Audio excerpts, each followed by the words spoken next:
Los hermanos amados, pues es una bendición muy especial para mí, un privilegio el poder compartir con ustedes esta materia, este tema tan importante para la comunicación de la palabra del Señor. El propósito de la predicación es que personas puedan escuchar la voz de Dios hablando a sus vidas y ser motivadas, movidas, persuadidas a responder positivamente a Dios. Entonces, por lo tanto, sí, requiere preparación, requiere atención de nuestra parte para que el trabajo que hagamos sea excelente, sea agradable primeramente a Dios y que lo honre, pero también que llegue a la mente, al corazón de las personas que nos escuchan.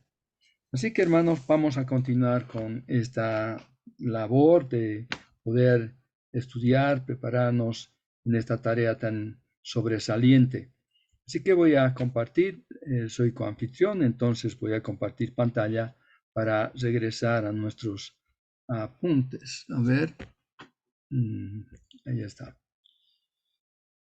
Entonces, espérenme un momentito, voy a procurar, a ver. Ajá, eso. Ahora sí.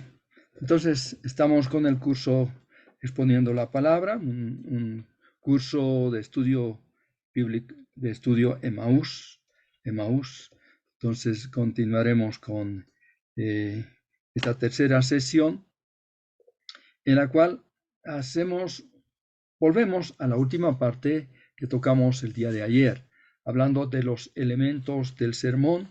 Notamos que hay varios, en realidad son 9, y pues los elementos, estos son primeramente la porción bíblica, después el tema, el título, luego viene la idea básica, la pregunta unificadora, después las divisiones o puntos de apoyo. Es hasta ahí que avanzamos el día de ayer.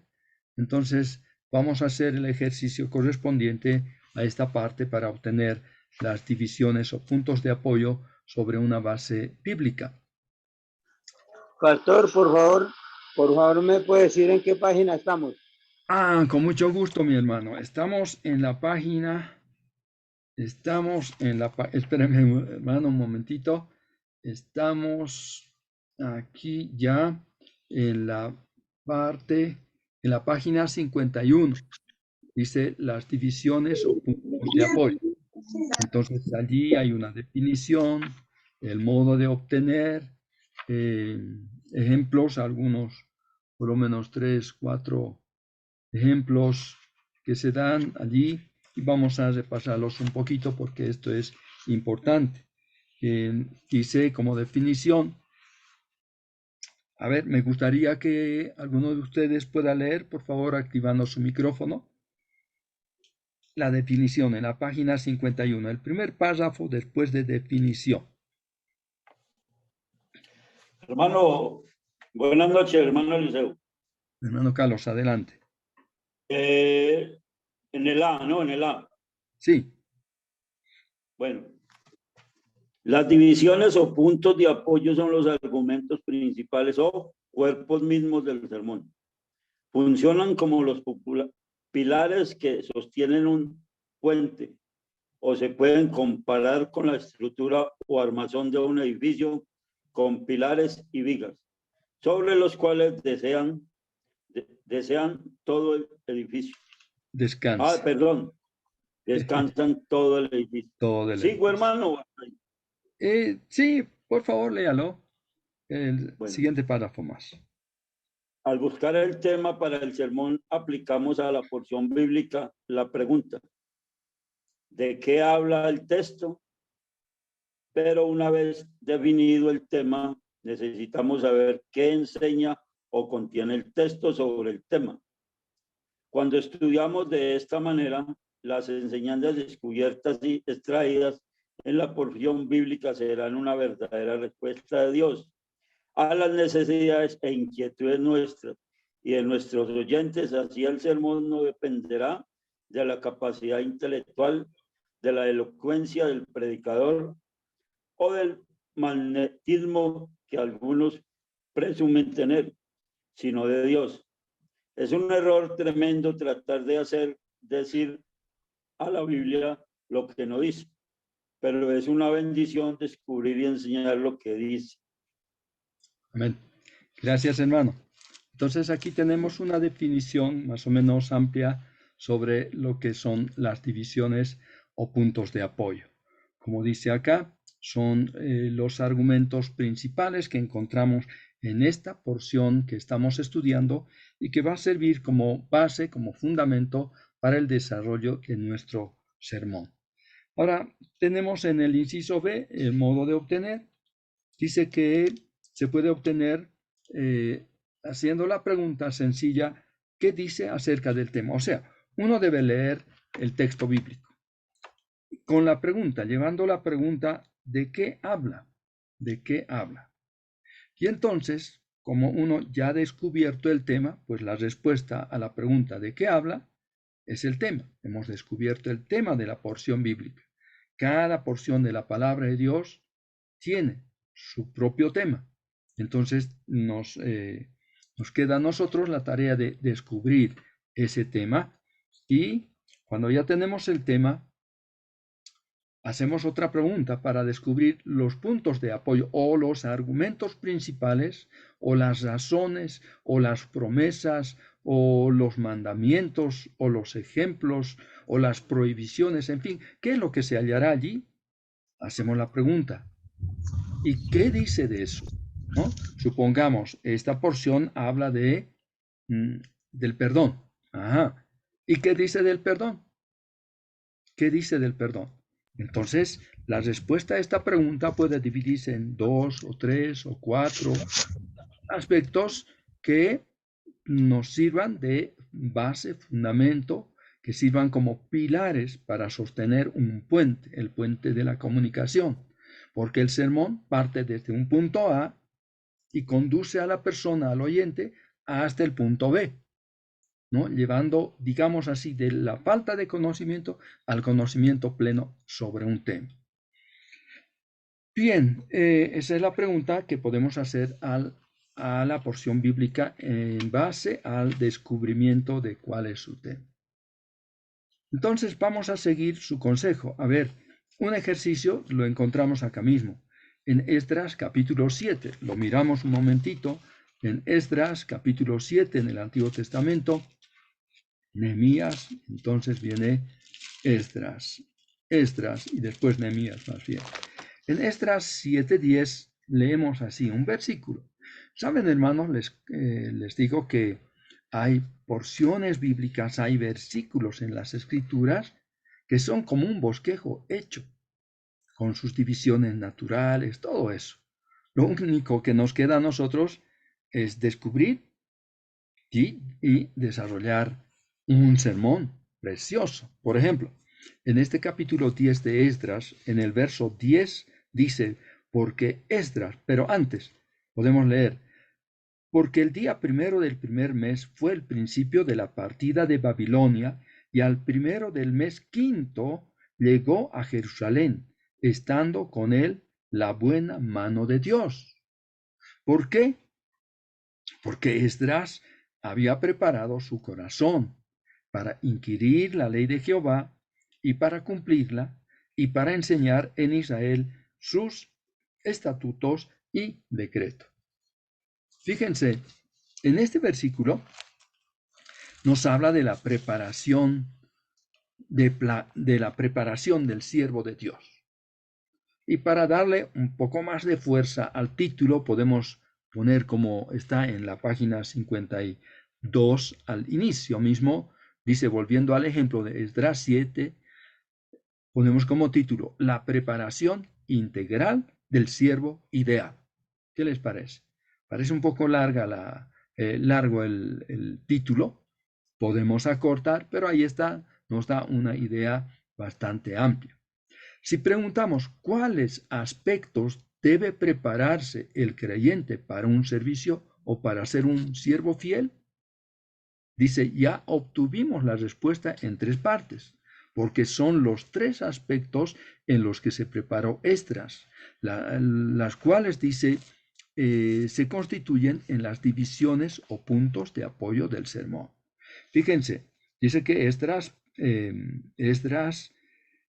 preparó su corazón para inquirir la ley de Jehová. Esto toca el aspecto intelectual, inquirir, estudiar, investigar. Esto es lo que hizo con las escrituras Esdras. Luego, también dice, y para cumplirla. Esto tiene que ver con el aspecto espiritual, es decir, que la palabra de Dios no es solo para conocer, es para practicar, para obedecer, para ponerse en acuerdo con Dios, para ajustarse a su palabra, a su voluntad, a sus enseñanzas, a sus mandatos. Entonces tiene que ver con el aspecto espiritual del siervo de Dios. Tiene que prepararse espiritualmente. Y además dice, y para, verso 10, la última parte, y para enseñar en Israel sus estatutos y decretos. Entonces, este es el aspecto ministerial. El siervo de Dios tiene que prepararse también para realizar el ministerio de la palabra, de la enseñanza, del servicio a Dios. Fíjense, hay 3 aspectos en que Esdras se preparó. No estamos inventándonos, no estamos poniendo allí al texto algo que se nos ocurra.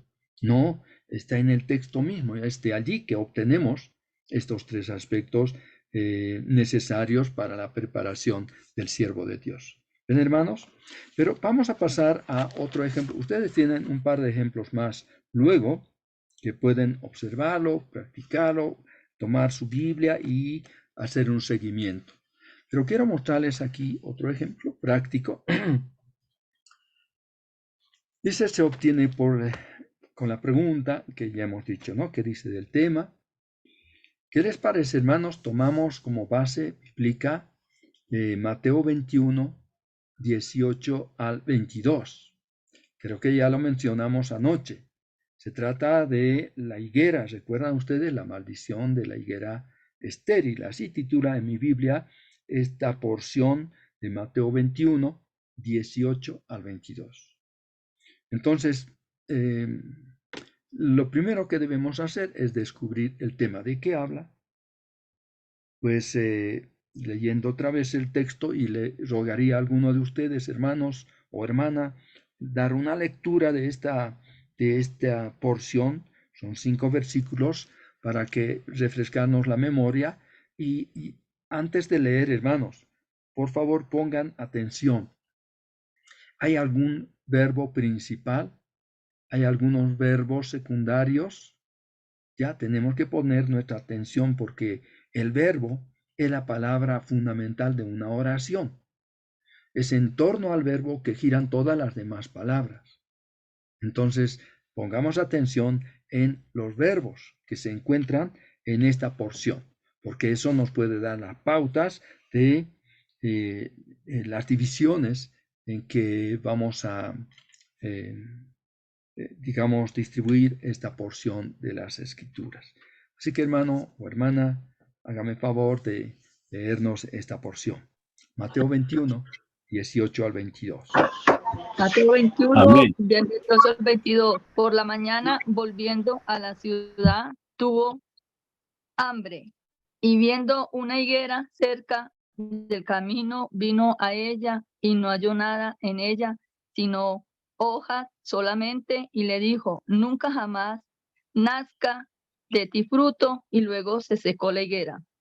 Viendo esto, los discípulos decían maravillados, ¿cómo es que se secó enseguida la higuera? Respondiendo Jesús les dijo, de cierto os digo, que si tuviereis fe y no dudareis,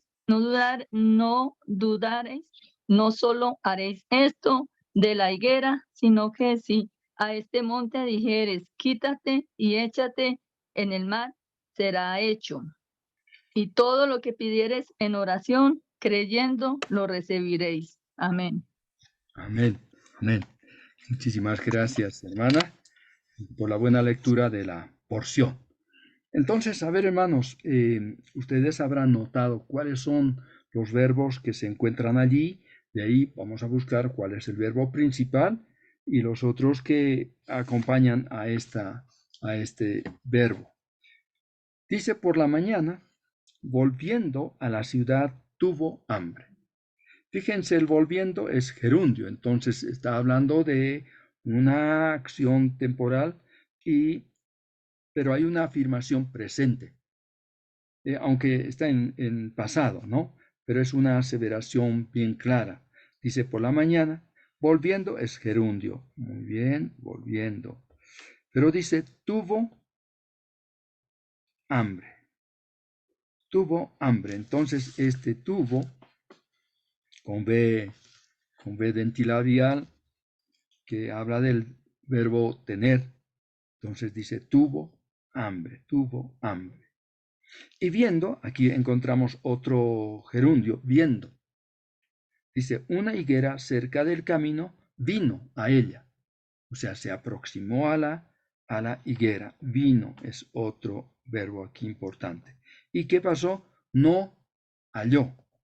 Entonces, al verbo halló en pasado le acompaña o le antecede un no negativo. Entonces, no halló. Que nada en ella, sino hojas solamente. Y dijo. Ahí está, dijo, ahí pronuncia algunas palabras y esto es lo que se entiende como la maldición, ¿o no? Nunca jamás nazca de ti fruto. Y luego se secó la higuera.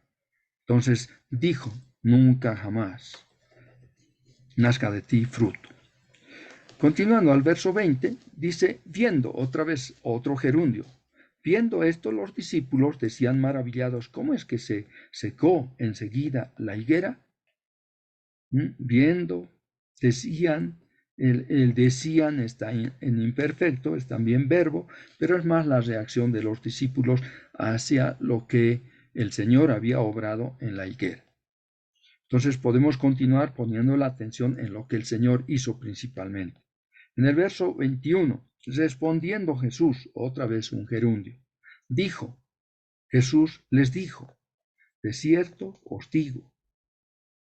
os digo, ahí está, en presente, digo, que si tuvierais fe y no dudaréis, no solo haréis esto de la higuera, sino que si a este monte dijereis, quítate y échate en el mar, será echado.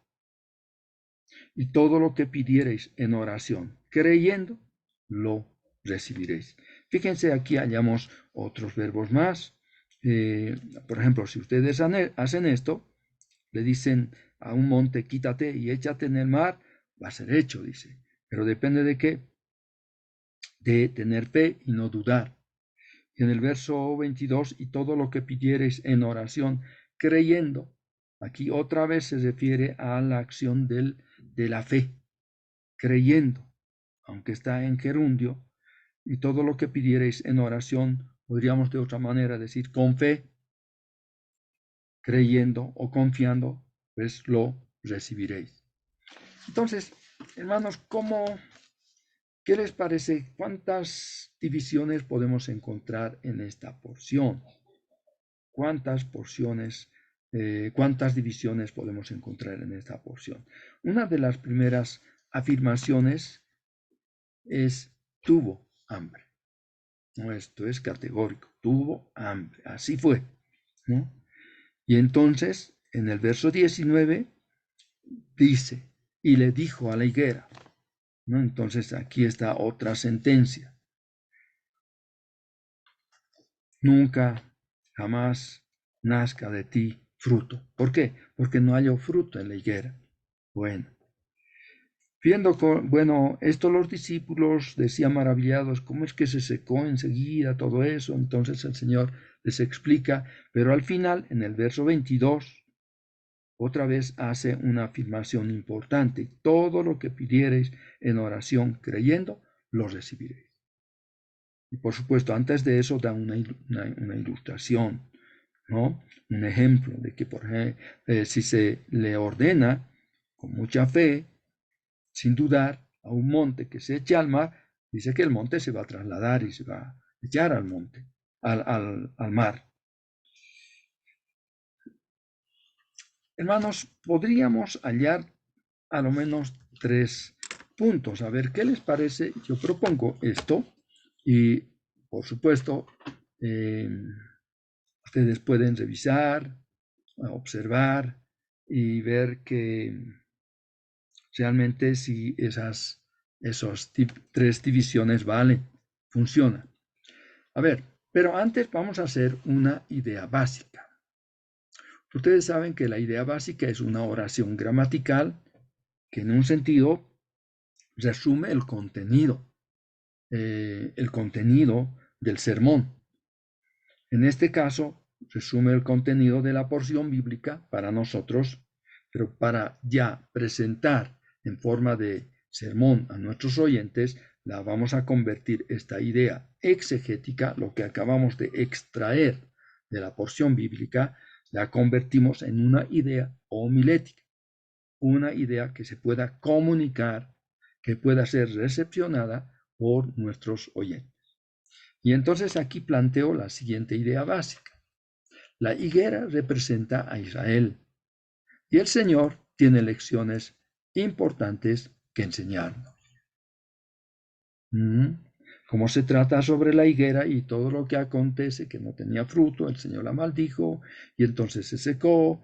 El Señor les dijo que la fe es muy importante en la oración. Bien, la higuera representa a Israel. Es cierto, y que la higuera representa a Israel. También la vid representa a Israel. Y el Señor, a través de esta figura, de esta analogía entre esta planta y su pueblo, Israel, nos imparte lecciones importantes. Veamos, estamos en las divisiones. ¿Qué les parece? En el verso 18 dice que el Señor tiene hambre de buenos frutos. El Señor tiene hambre. La palabra hambre allí es muy real. El Señor Jesús tuvo una hambre física, real, porque Él era humano como nosotros. Entonces, es una descripción de lo que estaba experimentando el Señor como ser humano. Tuvo hambre, así como en otra ocasión dice que dormía, o sea, tuvo sueño. También el Señor dijo en otra ocasión, tengo sed. Entonces manifiesta todas las necesidades humanas, ¿no? Porque Él era también humano. Esta es la naturaleza humana que adquirió al venir a nacer en este mundo de una mujer virgen. El Señor tuvo hambre, efectivamente, pero ¿qué puede hablarnos eso que tuvo hambre? Hermanos, seguramente podemos hacer una transición hacia la realidad espiritual. ¿Y será que el Señor tiene hambre? Esto también se puede traducir como esto. El Señor espera buenos frutos de su pueblo Israel originalmente, pero también de cada uno de nosotros, los creyentes. El Señor tiene hambre. Imaginemos que cada uno de nosotros somos una higuera. Así que el Señor, ¿qué hace el Señor? Pues se dirige hacia nosotros, se aproxima y busca si hay algo que le pueda satisfacer, porque Él tiene hambre. Él tiene hambre, Él desea, Él anhela poder hallar en nosotros frutos que le agradan, frutos que le satisfagan, frutos que le den no solo satisfacción, que le causen, digamos así, placer. Entonces creo que es válido, hermanos, esta proposición que digamos, disculpen, estoy tratando de enchufar por si se agota la batería. Entonces, es válido decir que el Señor hoy también tiene hambre, o sea, anhela, desea, busca en nosotros buenos frutos, buenos frutos. Y si nosotros miramos el contexto de aquella ocasión, ¿qué es lo que el Señor, qué tipo de frutos esperaba de su pueblo? ¿Qué es lo que estaba buscando? Vamos a ver un poquito más en detalle. Quiero primeramente que descubramos unos 3 puntos que he pensado que podemos tomarlos en cuenta. Entonces, el Señor tiene hambre. Es una afirmación así fuerte, ¿no? Pensar, el Señor tiene hambre, el Señor anhela, el Señor desea de ti, de mí, amado hermano, hermana, un buen fruto, algo que le traiga deleite, placer, satisfacción. Y sin duda eso toca nuestra vida, ¿o no? Seguro que cada uno de nosotros somos sensibles a la palabra del Señor y cada uno de nosotros reaccionamos. Uy, ¿cuál es el fruto que puedo rendirle al Señor? ¿Cómo puedo satisfacer, contentarle ese santo corazón? ¿Cómo puedo? Vamos a otro aspecto que podemos encontrar aquí. Viendo una higuera cerca, vino a ella y no halló nada en ella, sino hojas solamente. Y le dijo, nunca jamás nazca de ti fruto. Y luego se secó la higuera. Entonces, aquí hallamos otro principio, digamos así, que el Señor juzga al que no lleva fruto. Como estamos comparándonos con la higuera, el Señor se aproxima a la higuera, no haya ningún fruto, entonces le dicen, no tengas más fruto, no nazca más fruto de ti. Es como decir, la inutiliza prácticamente a la higuera. Entonces, el Señor viene hacia nosotros, se aproxima a nosotros, no encuentra fruto. No podemos decir que el Señor nos maldice y entonces ahí se acaba con nosotros la vida y perdemos la salvación y somos echados al fuego del infierno. Hermanos, obviamente una rama seca no puede producir fruto.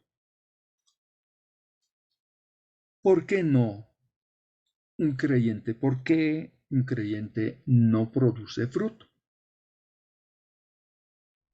Ay, ¿por qué aquella higuera no produjo fruto? No tenía fruto. Era una higuera estéril. Algunos dicen es que no era el tiempo para producir fruto. Pero ¿cómo es que el Señor podía buscar sabiendo que allí no habría frutos? Ya, eso es para meditar, reflexionar, investigar, estudiar más. Pero aquí a lo menos rescatemos esto, que el Señor juzga al que no lleva fruto. Hermano, hermana, si viene el Señor, se aproxima a nosotros, observa, mira, revisa nuestro andar, nuestra vida diaria, dirá, a ver, ¿hay fruto o no hay fruto? Pues nosotros estamos conscientes quizás de que estamos llevando fruto o que no estamos produciendo fruto para el Señor. Pero hay que recordar, el Señor juzga al que no lleva fruto.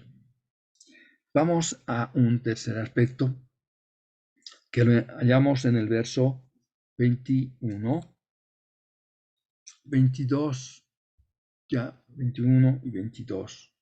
Que el Señor presenta la oración como ocasión para dar frutos. Vaya, ¿de dónde sale esto? Fíjense, hermanos, el Señor, al ver la reacción de los discípulos, quienes se maravillaron, como dice aquí, se decían maravillados, ¿cómo es que se secó enseguida la higuera? El Señor les dijo, miren, aquí se requiere ejercicio de la fe. La fe juega un rol muy importante en el servicio a Dios, en las acciones que hacemos en la vida cristiana, etcétera, etcétera. La fe, pues, es un elemento muy importante, es una virtud importante en la vida cristiana. ¿No es cierto que Habacuc dijo, y el apóstol Pablo lo citó de nuevo, y también en Hebreos vemos que se cita lo mismo, porque el justo, por su fe, vivirá. Hermanos, la vida empieza por fe y continúa por la fe. Entonces, la fe nos acompaña, debe acompañar, debe manifestarse en el diario vivir del creyente. Entonces, luego, el Señor dice, aquí el verso 22 parece un apéndice un poquito extra, un poco ajeno a todo el argumento de esta porción. Pero no, tiene que haber conexión. Y seguro, fíjense cuando dice, si tuvierais fe y no dudares, entonces aquí está el principio de fe, fe. Y en el verso 22 también se utiliza la palabra fe, porque dice, y todo lo que pidiereis en oración creyendo. Y aquí les digo enseguida cuál es la palabra, digamos, griega en que está escrita este versículo. A ver, les voy a decir que sí.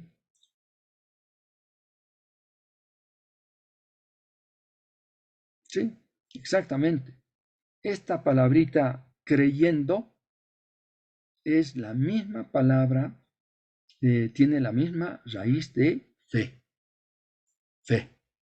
Entonces, hermanos, está conectado a lo anterior.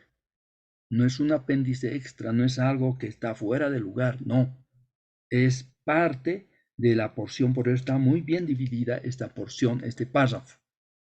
Por lo tanto, vale, este tercer punto puede tener realmente sentido cuando dice que el Señor presenta la oración como ocasión para dar frutos. ¿Por qué? Es que, hermanos, a veces oramos y no recibimos. ¿Recuerdan lo que dice Santiago? Pedís y no recibís. ¿Por qué? Pedís mal. Dice para gastar en vuestros deleites. O sea que esa persona que ora y no recibe está pensando más en sí mismo antes que en Dios, antes que en obedecer, antes que hacer la voluntad de Dios. Por otra parte, el Señor Jesucristo también dijo algo. A ver, eso hallamos por ejemplo, encontramos una cita, una referencia en Marcos, en el Evangelio de Marcos, donde leemos en Marcos, en el capítulo 11, verso 25, les leo enseguida, en Marcos 11, 25 dice, y cuando estéis orando, perdonad si tenéis algo contra alguno, para que también vuestro Padre que está en los cielos os perdone a vosotros vuestras ofensas. Porque si vosotros no perdonáis, tampoco vuestro Padre que está en los cielos os perdonará vuestras ofensas. Como que una persona que no perdona no experimenta, no disfruta del perdón de Dios. Entonces, decía que el Señor presenta la oración como una ocasión para dar frutos, porque requiere fe, y el Señor estuvo hablando de fe, y además también el perdón es imprescindible en la oración. Entonces vamos a tratar de desarrollar estos 3 puntos luego. Fíjense, hermanos, dijimos que el Señor tiene hambre de buenos frutos. Muy bien. ¿Qué tipo de fruto estaba buscando el Señor en su pueblo? Saben, Israel tenía una vocación muy alta, muy especial. Había sido puesta para ser testimonio entre las naciones, ¿no? Para dar testimonio de la presencia de Dios ante las naciones. Porque ¿qué pueblo existía o ha existido en la tierra donde Dios se constituya, se haga presente, o a lo menos la gloria de Dios se haga visible en el santuario, en su santuario, en medio de los sacerdotes y de todo ese sistema de culto que Dios instruyó? ¿Qué pueblo tenía semejantes leyes humanitarias justas, bien equilibradas? ¿Qué pueblo? ¿Qué pueblo tenía relación con el Dios vivo y verdadero? y que podía tener contacto. Todos los pueblos tenían ídolos, dioses, a quienes les hablaban, pero jamás les respondía nada a los dioses, porque eran mudos. Entonces, Israel tenía una vocación muy alta. Israel tenía la vocación alta. ¿En qué sentido, hermanos? ¿Saben? De ser instrumentos para la venida del Mesías. Para la venida del Mesías. El Mesías venía por medio del pueblo de Israel. Y resulta que el Mesías estaba presente entre ellos. La presencia del Mesías debía moverlos ¿a qué cosas? Primeramente, debería moverlos, a ver, hermanos, disculpen, he pasado allí. La presencia del Mesías debía moverlos al arrepentimiento y también a la fe. ¿Por qué al arrepentimiento? Pues eso es lo que había proclamado Juan el Bautista, o sea, el mensajero del Señor. Es cierto que había un mensajero, una voz que clama en el desierto, ¿y qué decía? Arrepentíos, porque el reino de Dios se ha acercado. Y cuando el Señor empezó su proclamación, su presentación del sermón, dijo, arrepentíos, lo mismo, porque el reino de los cielos se ha acercado. Estaba en la persona del Señor Jesucristo, y él podía establecer su reino. Entonces Israel debería haberlo recibido. Debería cambiar de actitud, de ideas respecto a la persona del Señor Jesús y respecto a sus propias acciones. Y entonces recibirlo, aceptarlo, creer en él de todo corazón. Pero ¿qué sucedió con Israel? Lamentablemente el Señor no satisfizo su deseo, su anhelo de arrepentimiento, de fe de parte del pueblo. En segundo lugar, miren, el Señor juzga al que no lleva fruto. Esto es lo que dijimos. Y aquí podemos poner un subpunto, como dice en el texto bíblico, dice que este árbol, esta higuera, no tenía frutos, sino que hojas solamente. Es posible que tenía un hermoso follaje, pero sin frutos. Así que no es suficiente profesar, sino practicar, pues el Señor dijo por medio de Isaías, este pueblo de labios me honra, pero de corazón está lejos de mí. No es suficiente intentar hacer, porque muchos nos quedamos en, sí, que voy a hacer esto, voy a hacer para el Señor, y a veces llegamos a emocionalmente a prometerle al Señor, pero saben, no es suficiente intentar, sino tomar una determinación firme. Una determinación firme. Fíjense cuando leemos en Oseas capítulo 6, leemos que en el pueblo había esta actitud, decía, venid y volvamos a Jehová. Saben, esta porción incluso escuché en cántico, pero hay que leer la porción completa. Fíjense, hermano, dice así, venid y volvamos a Jehová. Qué hermoso, ¿no? Porque él arrebató y nos curará, hirió y nos vendará. Nos dará vida después de 2 días, en el tercer día nos resucitará. ¡Qué tremendas afirmaciones! Y viviremos delante de él, y conoceremos y proseguiremos en conocer a Jehová, como el alba está dispuesta a su salida, y vendrá a nosotros como la lluvia tardía y temprana a la tierra. Ya, podemos decir, qué intenciones más nobles del pueblo. Qué bonito que el creyente está diciendo, yo voy a hacer esto y esto y esto. Pero no es suficiente intentar o decir que lo va a hacer, sino realmente tomar la determinación de hacer y hacerlo. ¿Por qué? Fíjense el verso 4. En respuesta a estos lindos deseos, palabras del pueblo, ¿qué dice Dios? Dice, ¿qué haré de ti, Efraín? ¿Qué haré de ti? ¿Qué haré a ti, Efraín? ¿Qué haré a ti, oh Judá? ¿Qué haré? Dice Dios. ¿Por qué? ¿Por qué Dios está diciendo eso? Porque dice, la piedad vuestra es como nube de la mañana y como el rocío de la madrugada que se desvanece.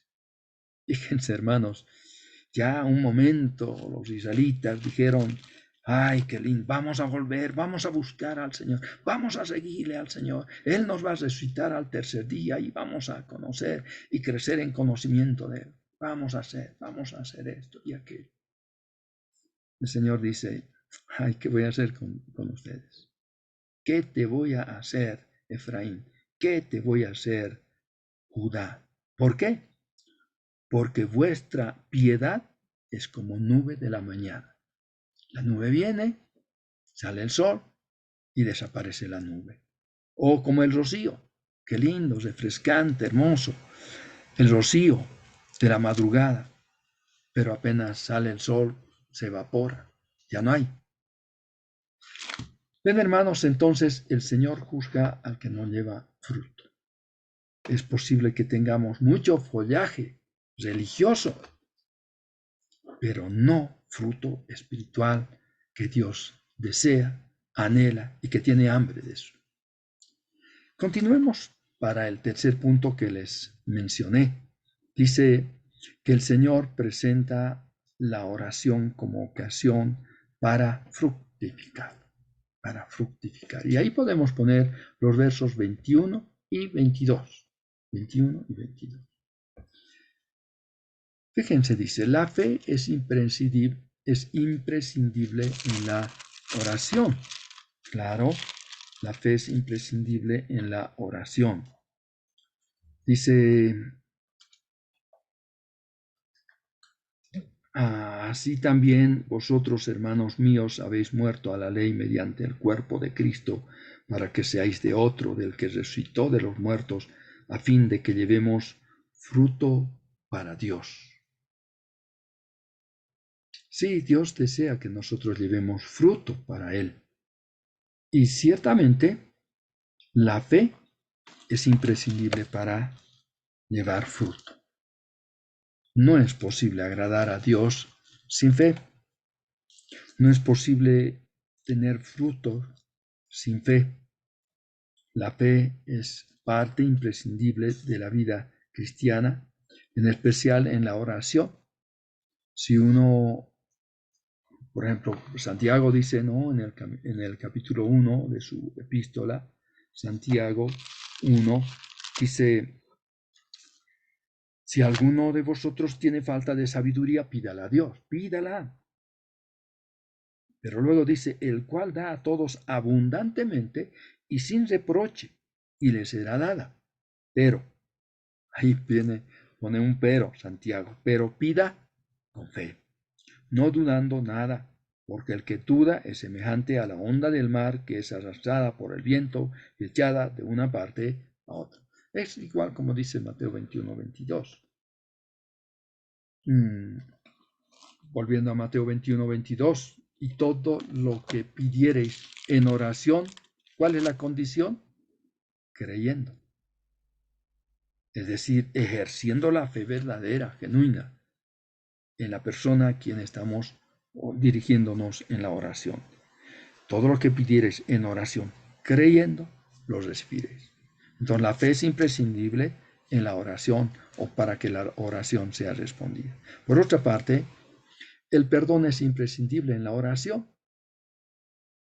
Es imprescindible en la oración porque el Señor también, ahí en Mateo mismo, el Señor dijo que debemos perdonar a nuestros ofensores. En la misma oración, el Señor Jesús enseña, dice, Padre, perdónanos así como también nosotros perdonamos, ¿no? Mateo capítulo 6, Mateo 6, versos 14 y 15, que también está en Marcos 11, 25, 26. De esta manera, hermanos, entonces llegamos a digamos, preparar o extraer los puntos principales de la porción bíblica. Después de los puntos o las divisiones vienen las ilustraciones. Pero tenemos unos minutos antes de concluir esta parte.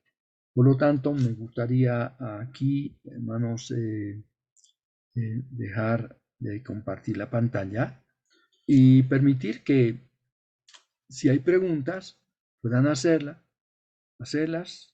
Hermanos pueden activar su micrófono. Quizás hay dudas todavía o quizás quieran sugerir otros puntos en esta porción que acabamos de mirar, de observar. Pues será muy grato poder escucharles y ver su participación en esto.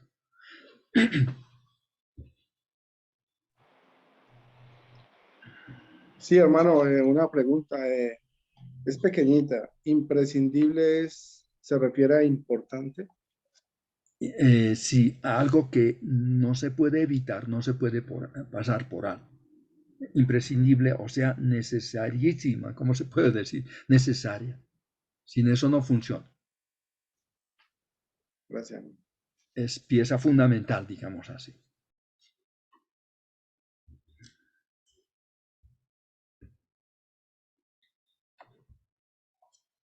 Adelante, mis hermanos y hermanas también, por supuesto, si hay algo que podemos interactuar un poquito.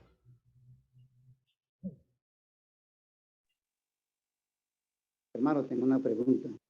Hermano David, adelante. Javier. Javier. Hermano Javier, David me dijo. Ya. Muy bien. Listo. Bueno, buenas noches a todos los hermanos y hermano, muchas gracias por este tema. Tengo una pregunta, hermano, que es la siguiente. A veces tiene que ver con la fe. A veces cuando uno va a compartir un pasaje de la Biblia o una reflexión con los hermanos en la congregación, a veces uno siente temor de salir y compartir y dar el mensaje y expresarlo. ¿Ese temor es falta de fe o es natural simplemente que uno lo sienta? Muy buena pregunta, hermano. Recuerdo que mi mentor, ¿no? Él era un misionero que fue el cofundador del seminario bíblico acá en La Paz, Bolivia. Él decía, mira, cuando yo le compartía, decía, Guillermo, yo tiemblo cuando estoy adelante, y realmente me atufo y se me cruzan las palabras y las ideas. Es un conflicto tremendo el que tengo allí adelante. Él me dice, ¿sabes? Cuando ya no tiembles, vas a ser un profesional. Vaya, ¿cómo es eso? Yo no quiero ser un profesional. Hermano, creo que es muy natural del ser humano el poder temblar, el poder atufarse, el tener nerviosismo y todo eso. Es muy, muy natural. Pero, ¿saben?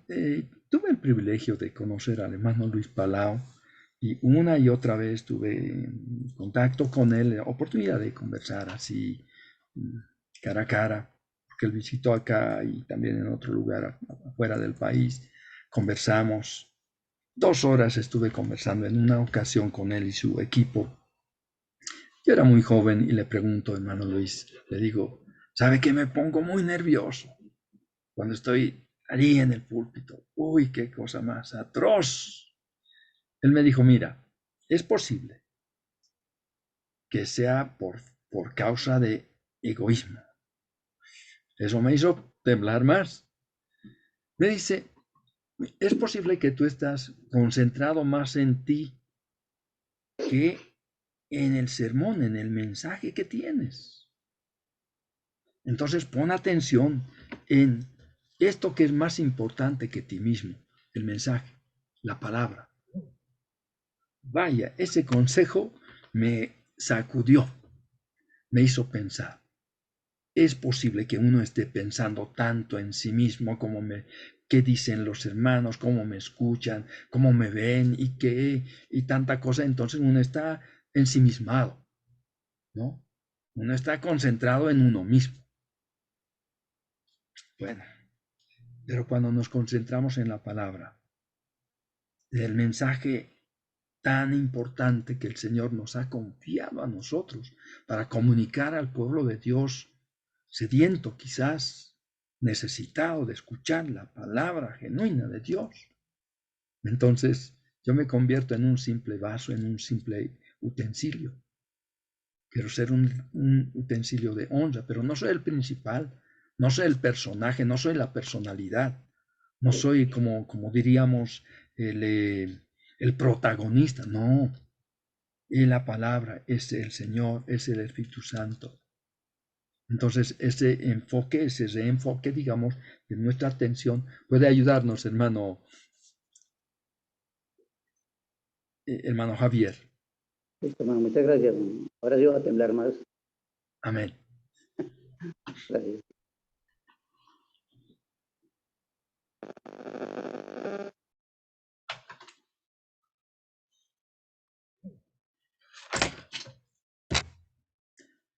Adelante, hermanos. Adelante. Quizás por ahí hay alguna cosita. Yo les sugiero, no se guarden. Si hay una duda, una cosa, aunque tomaste, Hermano que parezca. Elis, Adelante. Sí, buenas noches. Yo buenas estaba noches. pensando, me quedé con el ejemplo que usted dio del pasaje de Esdras, y sí, es todo un bosquejo en un versículo. Cierto. Pero lo que yo pensaba, qué reto es, porque obviamente cada uno de esos puntos del bosquejo va a haber que profundizarlo, y Sí. probablemente uno va a tener que abordar otros pasajes de la Biblia. Entonces, me parece que cuanto más corto, o sea, es el pasaje que uno toma, es un desafío para después no tomar descontextualizado otros versículos que acompañan ese punto. No sé si me puedo explicar. Sí, sí. Es cierto, hermana, es cierto. Solamente que a veces tenemos la tendencia de buscar muchos pasajes de otros lugares. Primero, debemos agotar en lo posible en el mismo texto, en el mismo libro, en el mismo capítulo, después ir a todo ese mismo libro. Si nosotros observamos en el mismo capítulo 7 de Esdras, hay algunas afirmaciones tremendas que se hacen. Fíjese, leemos en el verso 6 de Esdras 7. Dice, este Esdras subió de Babilonia, era escriba diligente en la ley de Moisés. Ajá, un escriba diligente. Diligente. Fíjese. Vamos un poco más adelante, verso 11. Esta es la copia de la carta que dio el rey. Ahora fíjese que ahora se trata de la carta que el rey Artajerjes escribe. Dice, esta es la copia de la carta que dio el rey Artajerjes al sacerdote Esdras, escriba, ¿qué dice? Versado en los mandamientos de Jehová y en sus estatutos a Israel. Un escriba diligente, un escriba versado, y en el versículo 12, Artajerjes, y ahí viene la carta, Artajerjes, rey de reyes, a Esdras, sacerdote y escriba erudito en la ley del Dios del cielo, paz. Esta es en los labios de un pagano. Bueno, quizás este hombre creyó en el Dios de Esdras, pero fíjese, todavía es palabra de no un israelita, no un judío precisamente, acerca de Esdras. Entonces, esto de preparación puede implicar eso, diligencia, versado, es decir, ha profundizado su estudio, sin duda, domina, digamos así, el tema, la materia, erudito. Vaya, son palabras muy grandes, ¿no? Para referirse a este varón Esdras. Entonces, hermana, es cierto, cuanto más breve sea la porción bíblica que vamos a utilizar para elaborar un sermón, es más desafiante, porque requiere entender bien las palabras y no salirse de contexto. Es muy fácil zafarse, digamos así, ir a Apocalipsis o a Hebreos, a Pedro, ¿no? A menos que haya una, ¿cómo se dice a esto? A menos que haya una porción, digamos, paralela, ya sea en forma verbal o nada más conceptual, se puede ir a otras porciones, pero es preciso agotar en lo posible, buscar el respaldo en el mismo capítulo, en el mismo libro primeramente. Muchas gracias, me dio una idea, me pareció muy criterioso, porque es poder desarrollar los puntos, pero mantenerse en el mismo libro. Me pareció muy equilibrado. Gracias. Muy bien, hermana. Hermano Julián, estamos a 1 minuto, entonces usted dirá.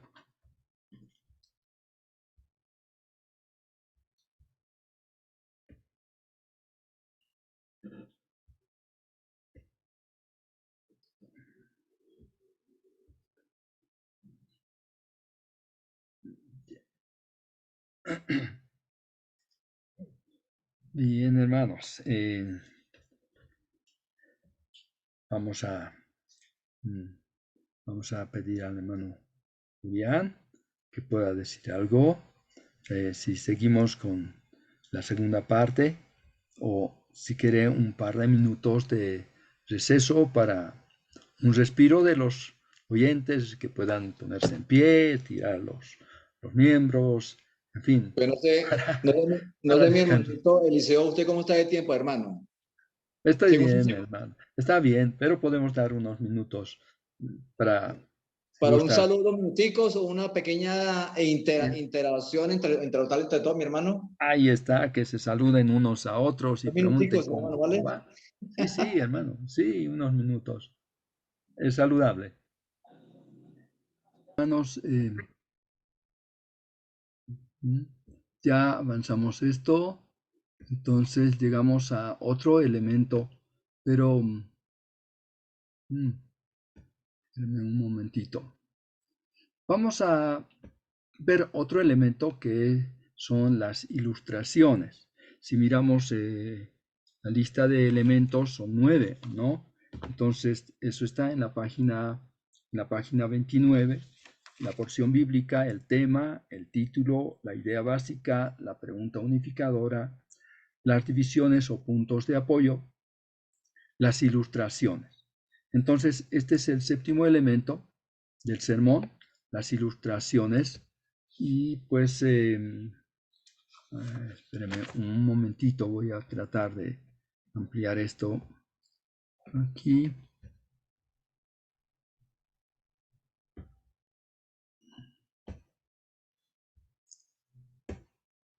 Ahora sí, las ilustraciones.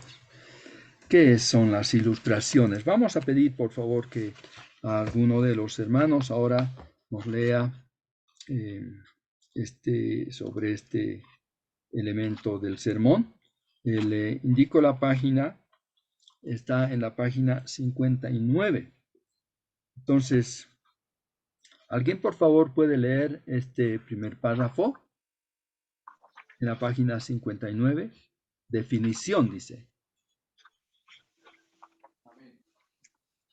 Adelante, mi hermano.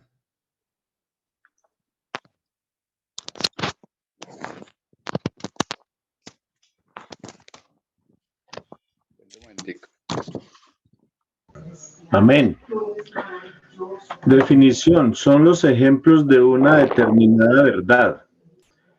En su labor de enseñanza, el Señor Jesucristo usaba con frecuencia ilustraciones o ejemplos tomados de las cosas reales que le rodeaban o de las mismas escrituras para explicar una verdad. Cuando un intérprete de la ley preguntó quién era el prójimo, el Señor contó una historia dramática de un hombre asaltado por ladrones y cómo pasaron un sacerdote, después un levita, y luego se le acercó, pero un samaritano lo vio y fue movido a misericordia y le ofreció todas las atenciones necesarias. Entonces preguntó el Señor quién de los tres era el prójimo y le dijo que hiciera lo mismo. Lucas 10:36. Muchas gracias, hermano. Entonces, ahí lo que dice sobre las ilustraciones son como ejemplos de una determinada verdad. O sea, llevada a ser un ejemplo. También hay otras afirmaciones. Tenemos en la siguiente página, dice, son como ventanas que iluminan la verdad. Es cierto, son como ventanas que iluminan. Una habitación sin ventanas es oscura. Entonces, pero si tiene ventanas, ya se ilumina. Así, un sermón sin ilustraciones puede ser algo oscura, ¿no? Parece todo muy, como se dice, muy abstracto. Pero cuando uno cuenta una ilustración, el oyente, dice, ya, muy bien. Es como en colegio, en clases, el estudiante le dice al profesor, por favor, denos un ejemplo. Está hablando sobre cierta cosa, quiere enseñar algún principio, alguna verdad. Dice, denos un ejemplo. Cuando el docente da un ejemplo, pues el alumno queda satisfecho. Dice, por ejemplo, tal, ¿no? También dice, son apoyos de un argumento. Un argumento puede recibir suficiente apoyo cuando uno cuenta una ilustración, una anécdota, porque entonces ya capta mejor ese argumento y se apropia del argumento. También son como herramientas para fijar las verdades en la mente. Son como herramientas para fijar las verdades en la mente. Por ejemplo, uno puede tratar de describir, supongamos que uno viaja y trata de contarle a alguien qué bonito que fue ese lugar, habían flores, habían, quién sabe, animalitos silvestres, habían frutos, había unas cascadas de agua y cosas así. Pero relatar todo eso es más complicado que mostrar una fotografía o un video, si es posible. Entonces ahí puede observar todo el movimiento, los colores y todo eso. Entonces, una ilustración es como una fotografía mental, como una fotografía, digamos, es como una imagen mental que uno transmite. Entonces la persona empieza a tomar alguna imagen de su archivo, de su memoria, y lo relaciona con lo que le estamos contando. Es también como dice, es como cuadros o fotografías. Además, es como un despertador o como despertadores de los sentimientos del auditorio. Por ejemplo, si uno cuenta una anécdota, algo dura, algo difícil, algo triste, puede conmover al auditorio. Y muchas personas no captan ciertas verdades hasta que al fin son tocadas en los sentimientos. Personas muy rudas, muy duras, pueden ser despertadas en su interés para las cosas de Dios por un ejemplo que uno da sobre algún caso tierno, por ejemplo. Puede ser.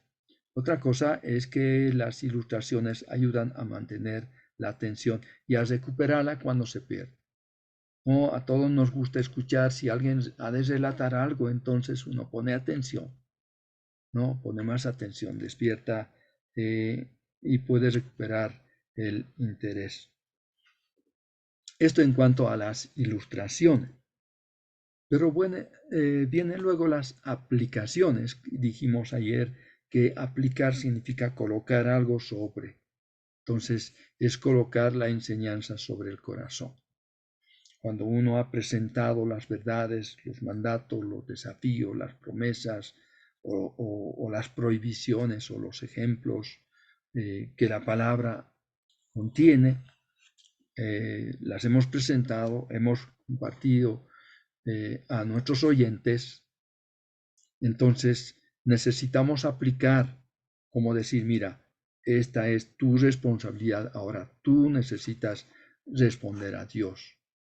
Esta verdad ya te he comunicado, tú tienes que ver qué vas a hacer con esta verdad, ¿no? Pero yo te sugiero hacer esto, y podemos señalarle tal vez 1, 2, 3 pasos. En fin, aplicar colocar la enseñanza sobre el corazón de la persona. Porque, como dijimos, la prédica no es solo para alimentar, para llenar, para abarrotar, digamos, de ideas, de verdades, la mente de la persona. No, es para que esas verdades que entiende, que comprende, pueda ponerlas en práctica. Finalmente viene este último elemento llamado transición, ¿no? Transiciones, que son oraciones cortas o frases cortas que enlazan una parte con otra. Los puntos principales, el primer punto con el segundo punto, el segundo con el tercer punto, todo el desarrollo del tema con la conclusión. En fin, debe haber un sentido de desarrollo, de fluidez en el sermón. Justamente las transiciones, que parecen bastante insignificantes, sin embargo nos ayudan a que el sermón vaya fluidamente, vaya de manera suave, se vaya desarrollando, y eso también muestra no solo una cadencia, pero también muestra esa dinámica del sermón que va avanzando, No está solo dando vueltas, digamos así, girando en un punto, sino que va avanzando. Sobre las transiciones, las transiciones, ustedes van a encontrar ejemplos, unos pocos ejemplos en el texto. Eso está en la página 64. Y como les digo, esto ayuda a desarrollar, a seguir avanzando en el sermón. Hermanos, les propongo ahora elaborar otro bosquejo. Ya vamos a ocupar menos tiempo para elaborar un bosquejo antes de poder seguramente tratar algo más sobre la conclusión y la introducción. A ver, ¿qué les parece si tomamos como base bíblica Mateo capítulo 9? Esta es una porción sumamente conocida, pero esta porción contiene una oración muchas veces descuidada por la Iglesia del Señor. Hermanos, yo insisto a mis hermanos aquí en Bolivia que hay ciertas oraciones que el Señor marca en su palabra y que debemos priorizarlas en nuestras reuniones de oración. Entre esos motivos de oración está aquí, en esta porción. A ver, leamos la porción bíblica. Contiene solo 4 versículos. Voy a solicitar que un hermano, por favor, o una hermana, dé lectura a esta porción. Por favor, Mateo 9:35 al 38. Por favor, léalo cuidadosamente, tranquilamente, como dándole énfasis al texto bíblico para que vayamos captando, recibiendo que Dios nos habla a través de esta porción. Recorría Jesús todas las ciudades y aldeas, enseñando en las sinagogas de ellos y predicando el evangelio del reino y sanando toda enfermedad y toda dolencia en el pueblo. Y al ver las multitudes tuvo compasión de ellas, porque estaban desamparadas y dispersas como ovejas que no tienen pastor. Entonces dijo a sus discípulos: a la verdad, la miel es mucha, mas los obreros pocos. Rogad pues al Señor de la mies que envíe obreros a su mies. Gracias, hermana. Qué preciosa porción que encontramos en este Evangelio de Mateo. Bien, ya hemos leído el texto bíblico. Entonces aquí es importante descubrir cuál es el tema. ¿Cuál es el tema? ¿De qué habla? Es la pregunta que debemos hacernos. ¿De qué habla?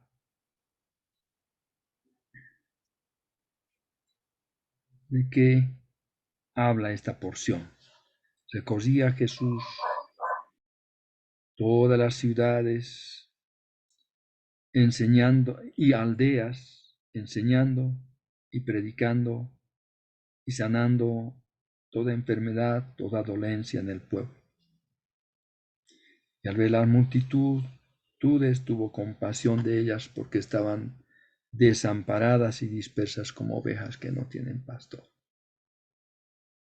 Entonces dijo a sus discípulos: a la verdad, la mies es mucha, mas los obreros poco. Rogad pues al Señor de la mies que envíe obreros a su mies. ¿De qué habla, hermanos, toda esta porción? El ministerio evangelístico de Jesús. Ministerio evangelístico de Jesús. ¿Está bien? Podemos decir de la misión, de la labor misionera, porque fíjense que implica evangelizar y también edificar, porque dice enseñando en las sinagogas y también predicando el evangelio. Interesante. Bien, hermanos, entonces habla de la misión, del servicio, de la obra del Señor, todo eso. Y aquí podríamos como tal vez titularlo como desafío de la misión, desafío de la misión. El Señor nos desafía a hacer misión. Entonces, ¿cómo nos desafía? Primero elaboramos la idea básica. Esta es una introducción. ¿Qué les parece? Dice, los afanes y ocupaciones de la vida moderna nublan la misión principal de la Iglesia. Pero el ministerio del Señor Jesucristo nos desafía y motiva a la obra misionera. Ya aquí hacemos esta última afirmación, el ministerio del Señor Jesús. Es decir, cómo Él servía a Dios y a la humanidad. Nos desafía, nos llama a la obra misionera. ¿Les parece bien? Esta es una idea básica que la propongo. Ustedes pueden mejorar, por supuesto, hermanos. Entonces, esto debería inspirar una pregunta, debería motivar a una pregunta. El Señor nos desafía, nos motiva a la obra misionera. Entonces, ¿cuál sería la pregunta que podemos lanzar aquí? Ahí está, dice, ¿cómo nos desafía el Señor a realizar, a hacer la obra misionera? ¿Cómo nos desafía? ¿Cómo?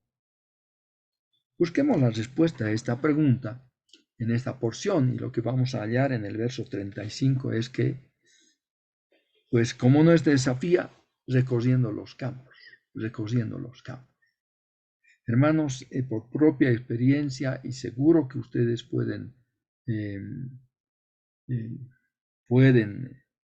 estar de acuerdo conmigo, que si no se recorren los campos, no se puede cuantificar la necesidad de la obra del Señor. Y el Señor recorría los campos.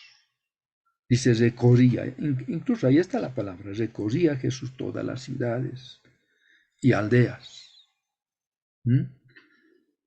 Mientras estemos quietos en nuestro lugar, mientras los creyentes se muevan solo entre las cuatro paredes de la congregación, mientras los creyentes no salgan de su barrio, no salgan de su cuadra, de su manzano, no se puede hacer misión sin recorrer, sin darse la molestia de caminar, de dejar su propio lugar para buscar a otros, de buscar a las gentes. Es un desafío del Señor, hermanos, sí, debemos ser desafiados a recorrer los campos. Y allí vamos a encontrar tremendas necesidades y vamos a llegar a la misma conclusión que el Señor llegó. A la verdad, la mies es mucha y los obreros pocos. Y al recorrer, Bueno, como punto principal nada más, no estamos entrando en detalles, se puede observar varias cosas. Aquí, en segunda instancia, verso 36. Y al ver las multitudes, tuvo compasión de ellas, porque estaban desamparadas y dispersas como ovejas que no tienen pastor. Entonces, el Señor nos desafía recorriendo los campos. Qué importante es recorrer los campos. Pero cuando recorremos los campos, no nos quedamos a mirar los parques y los árboles y las cosas y las estructuras, las creaciones del hombre. Necesitamos poner nuestra atención como el Señor. ¿En qué? En las personas que son el objeto de la misión, de la obra misionera. ¿A qué vino el Señor Jesús? A buscar y a salvar lo que se había perdido. ¿Cuál es nuestra misión hoy?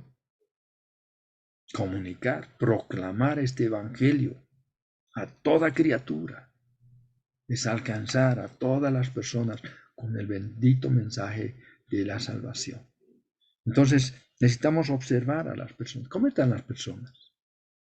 Ay, hermanos, si nosotros observamos a la gente, en especial en las ciudades grandes, qué apuro que tienen. Todo el mundo está afanado, corriendo. ¿A dónde van?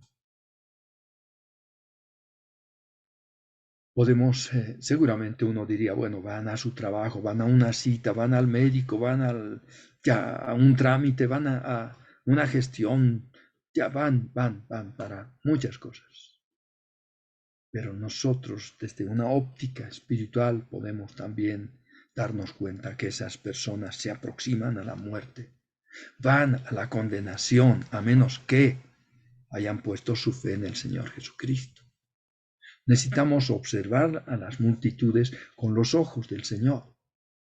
Y el Señor sintió compasión, tuvo compasión de ellas. Hermanos, siempre que miremos a las multitudes, a las personas, vamos a sentir compasión. De verlas como ovejas dispersas, desamparadas, que caminan sin rumbo en este mundo, sin saber a dónde van. Pero nosotros sabemos dónde van las personas. Hay solo dos caminos y dos destinos consecuentes a esos dos caminos. Pero las almas perdidas no saben dónde van, no saben el destino que les espera. Así que necesitamos observar a las multitudes como el Señor, les digo otra vez, con los ojos compasivos del Señor. Y otro punto que podemos hallar está en los versos 37 y 38. Y aquí el Señor nos desafía reaccionando hacia las necesidades. Que el Señor no se queda diciendo, tanta gente necesitada, mira vos, ni modo. No. Él reacciona positivamente, ¿no? Y entonces propone, él prácticamente da un mandato aquí. ¿Qué hacer ante esta tremenda, imperiosa necesidad de las multitudes? El Señor dice, la mies, a la verdad, la mies es mucha, el campo siempre es grande y los obreros pocos. ¿Saben, hermanos? Es importante recorrer los campos porque de otra manera no nos damos cuenta de la necesidad del campo grande, del campo amplio, de la mies mucha, ¿no? No se da cuenta uno, porque claro, uno, digamos así, se roza con tantos hermanos, tantos creyentes, y estamos empujándonos entre nosotros y no hay espacio. Y pensamos que la obra es tan pequeña y los obreros son muchos. Porque aquí me tropiezo con un hermano, me encuentro, es un predicador. Aquí otro hermano es un servidor. Aquí otro hermano es un diácono. Aquel otro hermano, todos servidores. Y el campo pequeño, claro. Es que no aceptamos el primer aspecto del desafío del Señor, que es recorrer los campos. Cuando recorramos los campos nos daremos cuenta de que la mies es mucha, es grande, es amplia, y los obreros son pocos. Qué bien que el Señor nos haga reflexionar en esta realidad que no cambia, es palabra de Dios, así es, así es. Donde quiera que uno va a notar lo grande del espacio y la necesidad de obreros, la necesidad de obreros. Finalmente, siguiendo este punto, reaccionando hacia las necesidades, el Señor dice muy bien, fíjense, el campo es grande, los obreros son pocos, ¿qué hay que hacer? Él dice, rogad pues, y esta palabrita pues, ¿no? Le da fuerza a lo que va a decir el Señor, porque es en vista de lo que acabamos de considerar, la grandeza del trabajo del campo misionero y la escasez de obreros. En vista de eso, ¿qué hacer? Rogar al Señor de la mies. ¿Qué título que le da el Hijo al Padre? Es el Señor de la mies. El patrón es el dueño, ¿no?, de la mies. ¿Qué ha de hacer él? Pidamos, roguemos. Fíjense la expresión, rogad. Es una súplica concreta, definida, específica. Es compasión del corazón. Es con una profunda convicción de la necesidad. Rogad, pues, al Señor de la mies que envía obreros. Y fíjense esta palabrita, ¿no? Esta palabrita su, ¿qué es, hermano? Es un posesivo, ¿o no? Dice su mies. Fíjense que la mies es de Dios. El campo es de Dios.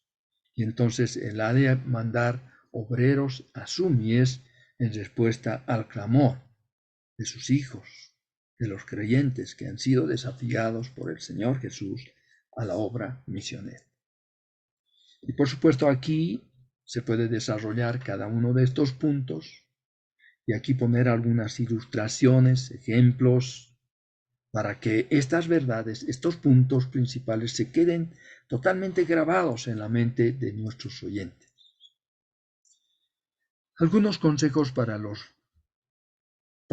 hermanos que van a exponer el día de mañana en la voluntad del Señor, ¿no? Fíjense que los puntos principales están con números romanos y están con mayúsculas. ¿Por qué? Incluso en mi caso, los puntos principales yo los pinto de rojo, o sea, utilizo letras rojas, oscuras. Y los textos bíblicos también con color de letra roja. ¿Por qué? Es que yo considero que el texto bíblico no puede equivocarse el predicador. No puedo equivocarme, lo pongo en rojo. Es como el semáforo, ¿no? Las luces para el tránsito. Cuando es rojo hay que detenerse. ¿No? Es muy peligroso continuar con la luz roja. La luz amarilla, bueno, eso está para advertencia, ya para estar despiertos, atentos todavía, pero la luz verde es para que sigamos adelante, vamos adelante. Entonces, yo uso colores en mis bosquejos. Pinto de rojo, en realidad un oscuro rojo para los puntos principales y un rojo claro para los textos bíblicos. Algunas afirmaciones muy sobresalientes que debo hacer los pinto con, digamos, o hago las letras con un celeste, un color que resalta, y las ilustraciones, las anécdotas, pues las pinto o pongo con letras verdes. A mí me gusta el verde para las ilustraciones. ¿Por qué? Esta es la idea, el cuadro que tengo, ¿no?, del sermón. Cuando mi bosquejo no tiene ningún verde en ninguno de los puntos, es como la aridez del desierto. Uy, qué importante es poder poner unos cuantos verdes allí, porque eso alivia la vista, ¿no? Y eso es también bueno para el oyente, le ha de aliviar, porque ya tanta cosa que se dijo, ¿no? De cosas bastante abstractas, ya es tiempo de que vea algo refrescante, algo que capte mejor su mente, su pensamiento. Entonces las ilustraciones, las anécdotas, las citas bibliográficas, una estrofa de un himno, de una poesía, un dicho de un personaje conocido, de alguno de los ancianos que ya está con el Señor, de un misionero que dijo algo sobresaliente, ya todo eso ayuda, ¿no? A mantener el interés, a entender mejor las verdades quizás medias abstractas que nosotros comunicamos en el sermón. Entonces, a ver, cuando hablamos de homilética, una definición de la homilética es que es la ciencia y el arte de elaborar y presentar sermones bíblicos. Esa es la homilética, ciencia y arte. Y algunos estudiantes digan, ¿cómo es eso de arte? O sea que el predicador es un artista. No, no necesariamente eso. Arte se refiere a la pericia, a la experiencia, ¿no? Que el predicador tiene a través del trabajo continuo, ¿no? De la dedicación en esta tarea de elaborar sermones, siguiendo las pautas, los principios homiléticos que vamos aprendiendo. Por ejemplo, el hecho de decir que el sermón tiene 3 partes y respetar eso, pues estamos siguiendo principios homiléticos. Decir que tiene 9 elementos y elaborarlos, trabajar con cada uno de ellos, colocar en el lugar correspondiente en el sermón, en el bosquejo. Todo eso es muy positivo, es parte de esa arte, de esa habilidad, esa capacidad que el Señor le ha dado al predicador. No todos pueden hacer la labor de predicar, pero sí, todos pueden dar testimonio y deben dar testimonio y razón de la fe que hay en ellos, ¿no? Como Pedro dice que todos debemos estar dispuestos a responder ante los requerimientos, ante las preguntas, ante quienes pidan razón de nuestra fe o de la esperanza que hay en nosotros. Dice, sino santificad a Dios el Señor en vuestros corazones y estad siempre preparados para presentar defensa con mansedumbre y reverencia ante todo el que os demande razón de la esperanza que hay en vosotros. Todos somos llamados a dar testimonio y me seréis testigos. Pero no todos son predicadores. Entonces, el predicador, en cierta manera, ha sido dotado por el Señor con ciertas capacidades, habilidades, destrezas para elaborar y también para presentar el sermón. Entonces, es ciencia porque sigue ciertos principios a desarrollar. Es también arte porque ahí aplica toda su capacidad creativa. En fin, pone todo su empeño, su esfuerzo para seguir el proceso de la elaboración de sus sermones. Eso es, mis hermanos. Entonces, hasta aquí elaboramos otro sermón. Quiero mostrarles un cuadro completo de lo que sería la homilética básica. Entonces, si tenemos este cuadro completo y lo comprendemos, ya tenemos las herramientas necesarias para elaborar un sermón. Fíjense, los tipos de sermones. Hagamos un breve repaso. Tipos de sermón. Luego están las partes y después vamos a los tipos. ¿Recuerdan ustedes? El sermón temático, el textual, el expositivo y el biográfico. Estos son los distintos tipos o estilos de sermones. Ahora, aquí una sugerencia. El día de mañana, cuando tengamos que escuchar 4 sermones. Entonces, hermanos, les pido que por favor traigan un cuaderno de apuntes, ¿no? Tenga suficiente espacio blanco para tomar nota. ¿Qué tipo de sermón está compartiendo el hermano? Está presentando el hermano. ¿Qué tipo de sermón? Tienen que identificar, ¿es temático, es textual, es expositivo o biográfico? Entonces, a repasar otra vez el texto de estudio. Bien, seguidamente, tienen que poder distinguir ¿qué? Los objetivos generales.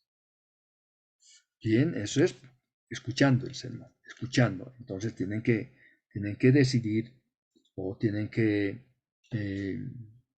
determinar si el objetivo general del sermón que va a presentar el hermano es evangelístico, es de evangelización o de edificación, ¿no? Todos los sermones se dividen en estos dos objetivos generales. O son de evangelización o son de edificación. Por supuesto, hay también objetivos específicos. Y hemos señalado 6. El evangelístico propiamente, el doctrinal, tiene alto contenido doctrinal. El tercer objetivo, el devocional, que motiva al creyente a andar, a caminar con el Señor, a vivir en comunión con Él. El de dedicación, o sea, la entrega de nuestro ser, de nuestro tiempo, de nuestros recursos al servicio del Señor. El ético-moral, ético-moral. Y finalmente el de aliento. Estos son los objetivos específicos que debemos darle a nuestro sermón. Es mejor que apuntemos a un solo objetivo. Es posible que por la gracia de Dios, la acción del Espíritu Santo, también ha de satisfacer otros objetivos, ha de cumplir otros objetivos. Pero apuntemos claramente a uno de ellos. Luego tenemos las partes del sermón. ¿No recuerdan ustedes? Son 3: introducción, la presentación y la conclusión. Por si acaso, hermanos, en este texto ustedes van a observar que a la introducción y a la conclusión se da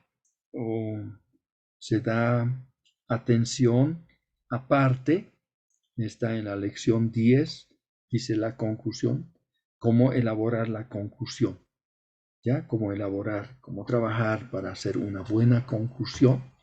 Y en la página 73 está la introducción, cómo elaboramos la introducción. La introducción se elabora al final de toda la preparación. Porque empezamos, es decir, preparamos para ver cómo vamos a empezar nuestro sermón. En la página 73 hasta la página 70, hasta la página 79 está la introducción, es decir, cómo se elabora la introducción. Entonces hay que estudiar, hermanos, con más cuidado, más tiempo. Ustedes saben que el tiempo no nos da para entrar en cada detalle. Teníamos que hacerlo línea tras línea, párrafo tras párrafo del libro, pero eso no es posible. Eso tiene que hacerlo el estudiante. En un taller como este, vamos al aspecto práctico, que es trabajar en la elaboración misma del sermón.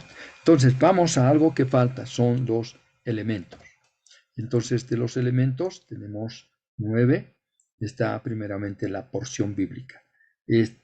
Este elemento es fundamental para elaborar un sermón. Sin porción bíblica, hermanos, no es un sermón bíblico. No. Puede ser una tertulia, puede ser una plática, puede ser una charla, puede ser lo que sea, pero no será un sermón. Por lo tanto, es imprescindible. Por eso está como número 1. Está marcado con el número 1. Estos números hablan de prioridad, hermanos. Número 2 está el tema. Y 3, el título. 4 es la idea básica. 5, la pregunta unificadora. 6, las divisiones o puntos de apoyo. 7, las ilustraciones. 8, las aplicaciones. 9, las transiciones. Si ustedes tienen este cuadro, mejor dicho, si lo conocen, comprenden cada uno de estos aspectos del sermón, si pueden trabajar con esto, elaborarlos, entonces tienen la base plena para la homilética básica. Aquí tienen todas las herramientas para elaborar un sermón.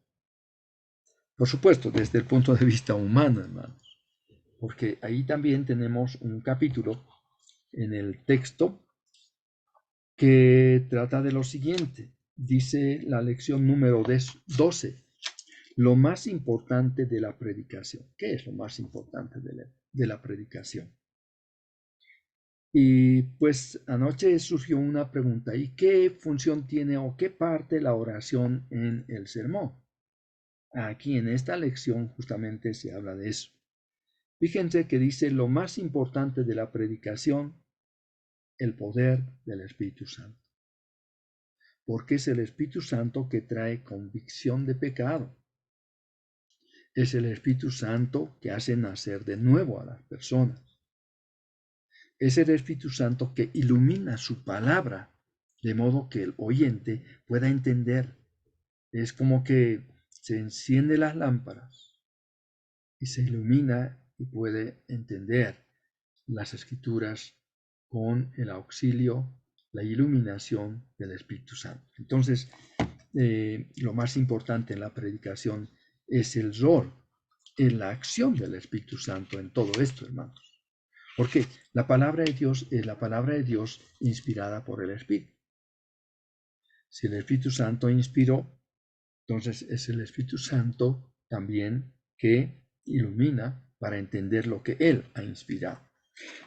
Por lo tanto, aquí se señala la importancia de la oración, página 91, la importancia de la oración. Hermanos, es necesaria la oración para contrarrestar, dice, la obra de Satanás, porque resulta que el enemigo de Dios ha de actuar, ¿no?, con mucho poder para, como en el caso, ustedes recuerdan, esa semilla que es sembrada en los caminos, ¿qué sucede? Vienen las aves y recogen la semilla. Así dice el Señor, Satanás viene y se recoge, ¿qué? La palabra que ha sido sembrada en los corazones de las personas. Pero un corazón duro, un corazón apisonado por tanto trajín en este mundo, por supuesto no es capaz de recibir la semilla de la palabra. Y entonces Satanás lo quita. Entonces siempre ha de estar actuando de una manera contraria a la obra del Señor. Y el Espíritu Santo efectiviza, dice, el mensaje de Dios. ¿Por qué? La fase poderosas para la destrucción de fortalezas, derribando argumentos y toda altivez que se levanta contra el conocimiento de Dios y llevando cautivo todo pensamiento a la obediencia a Cristo, dice 2 Corintios 10, versos 4 al 5. Entonces, por medio de la oración, hermanos, podemos pedir que el Espíritu Santo contrarreste la obra de Satanás y también efectivice el mensaje de Dios que está en su palabra. La importancia de la obediencia también se señala aquí. Debemos estar o preparar el corazón para recibir y para dar. Hermanos, debemos ser como predicadores buenos oyentes de la palabra. Ante cualquier exposición de la palabra debemos nosotros los predicadores ser los más asiduos oyentes.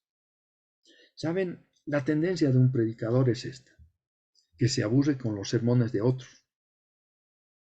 No hay mayor oidor aburrido que el predicador. Pero nosotros debemos voltear completamente esto, cambiar.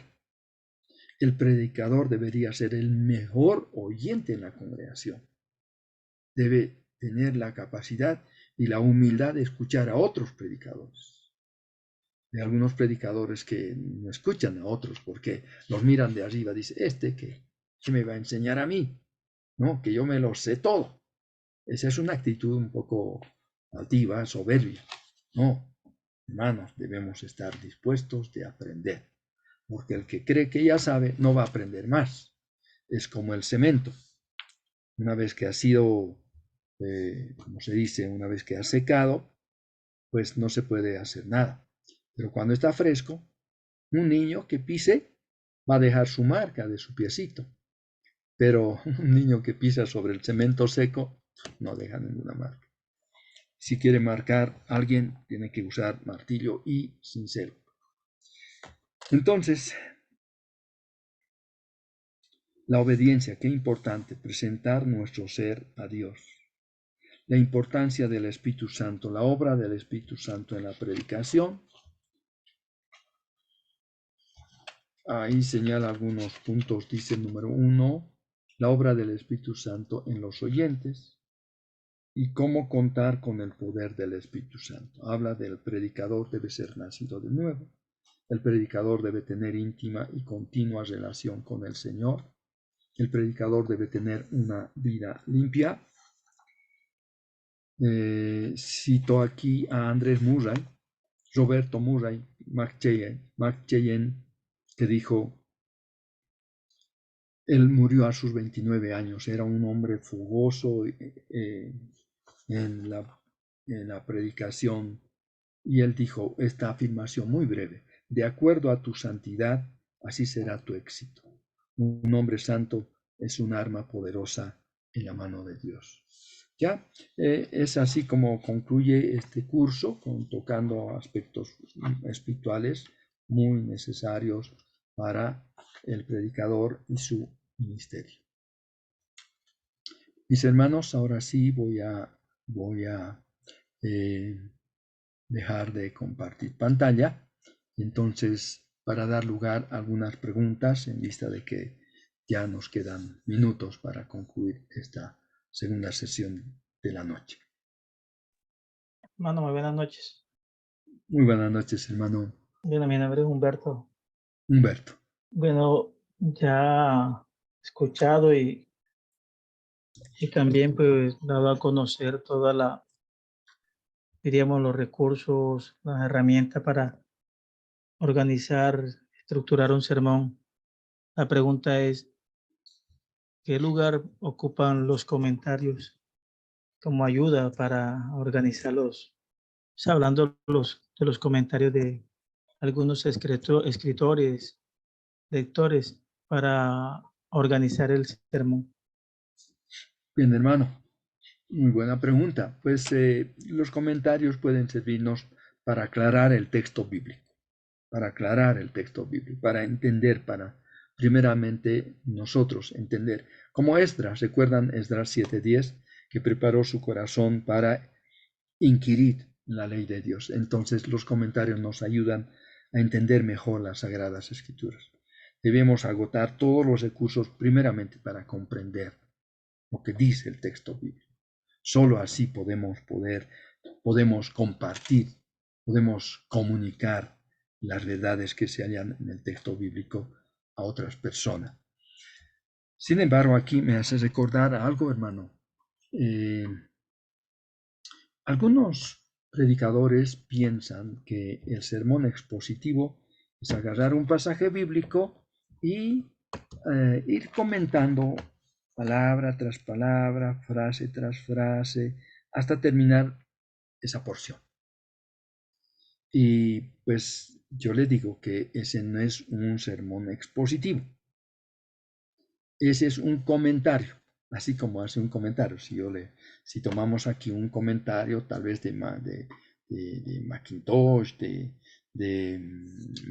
William MacDonald, o de Thompson, o algún otro, no de Thompson, otros comentarios que en este momento se me van los títulos, pero cualquier comentario que ustedes tengan. De Matthew Henry. Matthew Henry, exacto.